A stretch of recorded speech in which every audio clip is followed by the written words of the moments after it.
welcome to the Draft Brewery. I'm Chris Baker, also known as the Draft Brewery on Magic Arena, and my old school video blog from, 2014 was where I first started standard Pauper video blogging all of my games and drafts when I was helping run some PDC Magic events, and I was itching for that type of experience lately. Not loving a lot of the draft formats, although Wild's Belt Drain seems pretty sweet in the first few days so far. But I'm glad that I found these events. First thing to say is these MTGA daily challenge events are super sick, super well run by Maturino. Big thanks to Red for helping organize these things. They're super awesome. I've only been playing them for a month, and I'm trying to brew new decks every time, and I really enjoy it. So today we're going to do a little deck tech, deck doctor, just because a lot of people were requesting this for the historic Pauper cycling deck.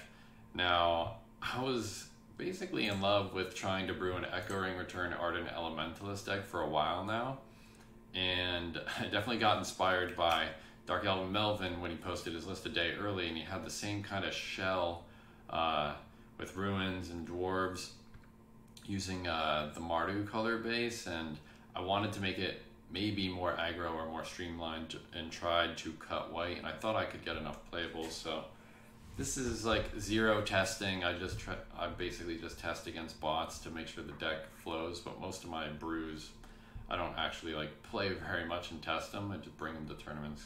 Tournaments are super free and low barrier to entry, so might as well have fun with them. Okay, so the main idea here was, if you cycle creatures, turn one is all about just finding lands, getting our big fatties into the graveyard. You want 4 ofs in most of these decks for all these creatures, right? Because they maximize Echo Ring Return. And the logic is that 7 dwarves is, a little bit extra value with Echo Ring Return, because if it trades or dies, you'll get more of them back. In reality, I actually don't think this card works very well with Echo Ring Return, because you don't want it to die. When it dies, it gets smaller. If they trade removal for it or trade it with creatures, sure you can get it back, but that's tempo negative, and the deck would rather almost just put a couple in play and then protect them, keep them in play, and then end the game with the huge amount of power and toughness that they provide. So I didn't necessarily like the 7 dwarves for the grindiness of what the Elementalist End Return package could create. I did love, in one game, I killed a bunch of the creatures with the Priest, got the Snowland package, so this thing pretty much is a slow terminate, but I got 4 of them back once with Echo Return, and that prompted a concession against the white creature deck. This find was actually pretty sweet. I think it's a little cute, but I wanted to try it. It just makes it so that the Priest can kill something the turn it comes into play, and once you've cycled enough things, when the Necromass costs 1 to 2 mana, it just can beat down real quick. Overall, not very powerful, can block some 2 power flyers, but thought it would be a sweet little inclusion. The Elementalist doesn't have a ton of targets in addition to the returns. You have a lot more in the sideboard, right? So for sideboard options, let's say you play your first cast into the fire, it's like you have extra copies, so that's not a bad thing to have.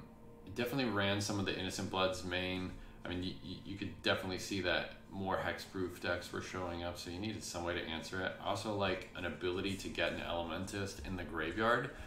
After you cast it, even if you attack with it, a lot of times they can just ignore the 2 damage, and then you can't get a loop going with Echo Ring Return, since you'd prefer to get the Elementalist back first, and then Echo Ring Return, a 4 of, or his whatever max copies of some cycling card you have in your graveyard. The land count is pushed. That's kind of why I liked trying this deck, is just test it out with bots, make sure that you don't get mana screwed too much. 12 lands with 8 cyclers for 20.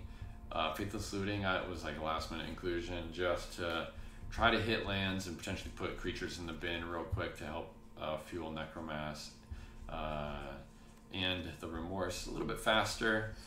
Taste I thought wouldn't be too bad, as basically it's like Impulse, but it gains life on the power of your creature, but it costs an extra mana and isn't instant speed. So I ultimately think this card is too slow and not what you want to be doing.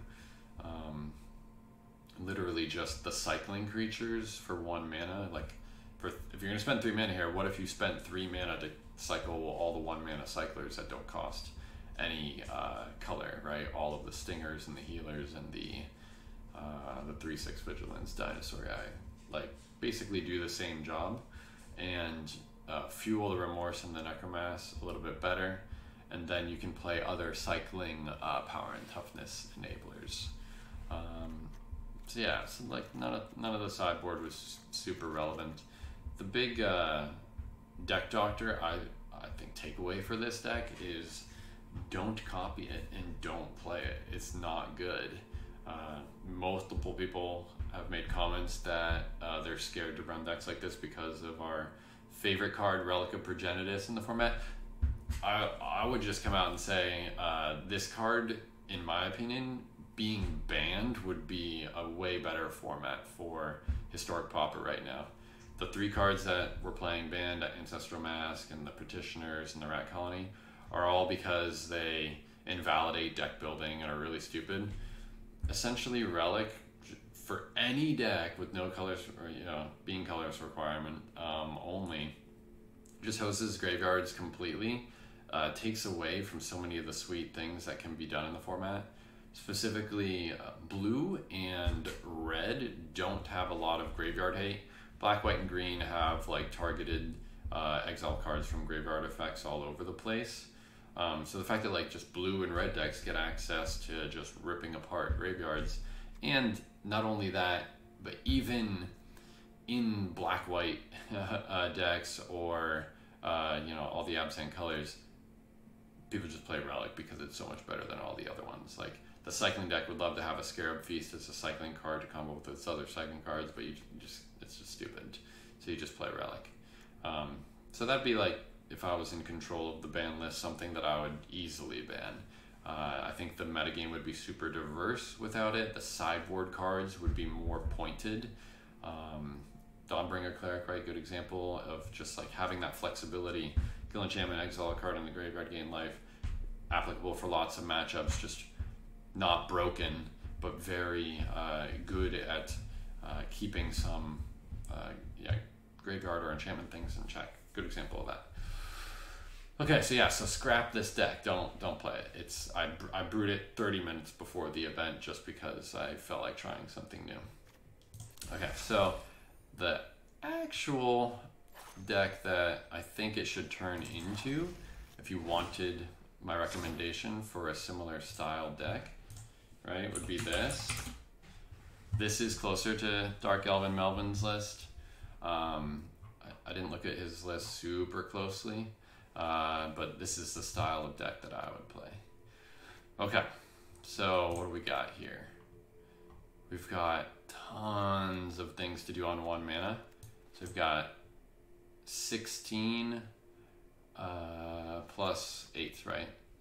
that's a crap ton of 1 mana cyclers. The mana base I found is down to 2, 4, 6, 8, 11 lands. I freaking love it. 11 lands, right, with 12 cyclers, 4 lands. It's 23 total. You're basically just not going to be hitting too many lands later. You only want 1 of each tap land, since you can basically by turn 3 have all 3 colors almost guaranteed if any one of these is in your opener.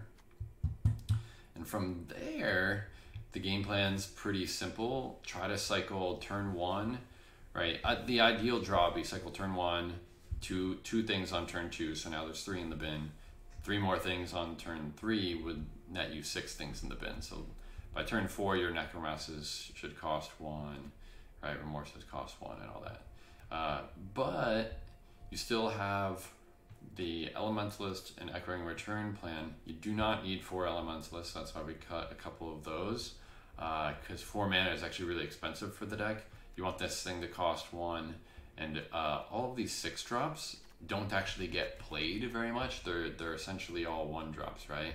So they are the enablers of the deck. So the cards that you actually want to play on curve are the Marmoset, especially because, one, it can kill things bigger than it once you just have it in play with open mana, right? The threat of activation often stops people from attacking and just, comboing off in the late game.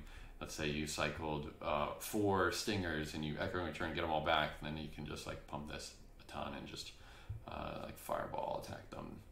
Okay, now the issue that I did find with the other deck too is that once you have these 6-drops, you can't deploy more than 1 a turn. You'll never cast 2 in a turn. So late for dinner, I think, is actually pretty good at letting you get maybe like, cycle turn 1 and 2, a bunch of things. Marmoset you can play on 3, and turn 4 you could late for dinner and these things, and now you're at least presenting a threat that either can brick wall their attacks or can start beating down and not be having to wait till you get to 6 mana, right? So this deck is pretty similar, right? It's just way more consistent. Almost everything is putting creatures directly into the graveyard through cycling. Just the Elementalist and Marmoset are designed to reload your hand. And even just buying back, if you get Remorse down to 1, this is the 1 mana terminate. It's better than anything else, I think, for targeted removal once you get it to 1 mana, right? This deck is sweet, but it still suffers from the Relic of Progenitus problem, meaning, like, you play a League or you play midweek Magic and you're just jamming with best of 1 decks, like, run this thing. This thing is a well-oiled machine. You can win so many different ways. You can put, like, Marmosets into play and then cycle and attack through them. You can just kill all their creatures and just win with, like, a couple Necromasses. I had a couple games where I just like randomly had 4 stingers into play, Echoing Ruin, like get back a bunch of other cyclers, cycle them all and just ping them out. All of those things are pretty sweet. Yeah. So this is the deck, if you're into the cycling deck, that I would run. It's probably similar to the Dark Elven Melvin's list, but just a little bit more streamlined. As much as I could. What do I have in my sideboard? Probably nothing too crazy. I definitely like the Dawnbringer Clerics, right? When you're going to run Echoing Returns, 4 orbs for creatures, I think it a little bit better. And this, again, answers so many problematic cards in the format. One day Relic will be banned. Yeah, you need things for the Hexproof deck. I think the enchantment removal is really good. Can't really play Angelic Purge in this type of deck because you don't have any sacrifice fodder. You could play Revoke Existence and cast into fire if you're worried about artifact lands or other ethereal armor type shenanigans. Yeah, that is it for this deck. I have basically infinite brews coming up. Love making up some of the new stuff. Really like to see what's his name? It's the guy who won, Nakamura or something.